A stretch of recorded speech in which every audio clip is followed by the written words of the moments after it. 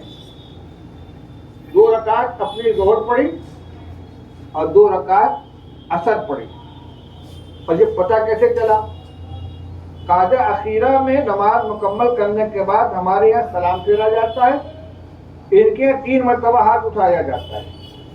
ان کا نماز سے نکلنے کا یہ طریقہ ہے. میں بیٹھا غور سے دیکھ رہا تھا. جب امام صاحب 2 رکعت پر قاعدہ اولیٰ میں بیٹھے تو انہوں نے ایسے ایسے کر لیا. اچھا، ان کے ہاتھ باندھا نہیں جاتا. کھڑے ہو گئے، نماز میں داخل ہو گئے تو ہاتھ ہلایا، اس کے بعد پھر کھڑے ہو گئے. یہ دھوکہ ہے. ہم آپ کے اقتداء میں نماز پڑھیں جناب، آپ پڑھائیے، ہم تو اتحاد چاہتے ہیں. اور اقتداء نہیں کی. تجربے بہت ہیں، اس لیے اس قوم سے کبھی دھوکہ نہیں کھانا چاہیے. ہمیشہ ان سے ہوشیار رہو. یہ دینی اور دنیاوی دونوں طرح کا نقصان پہنچاتا ہے. یہ چند نمونے آپ کے سامنے آئے. آپ حضرات علماء کرام ہیں. بھائی دیکھو، جہاں تک دنیاوی مسائل ہیں، فسادات وغیرہ کا مسئلہ ہے، کہاں؟ ہاں، مصالحات اس معنی میں ہو گئی کہ بھائی دیکھو اب کوئی لڑائی نہیں ہونی چاہیے. جن لوگوں کے خلاف مقدمات دائر تھے اب جا کر کچھ لوگوں کی اس میں ضمانت وغیرہ ہو گئی ہے. اتنے دن کا معاملہ تھا کہ اگر مولانا اسد صاحب اس میں کچھ شریک تھے. 12 لوگ مصالحت ہو گئی تھی. تو میں یہ کہہ رہا تھا کہ کوئی جو معاملات ایسے ہیں فسادات وغیرہ کے موقع پر، تو وہاں تو ہندوؤں کے ساتھ بھی رواداری بڑھتی جاتی ہے کہ بھائی ہم مل جل کر رہیں گے. وہاں پر مسئلہ عقیدے کا نہیں ہے. اور بعض دفعہ اور بھی آگے بڑھ جائیے کہ ہمارے نزدیک تو وہ ایمان والے نہیں ہیں اپنے عقائد کی بنا پر، لیکن دنیا ان کو مسلمان مانتی ہے.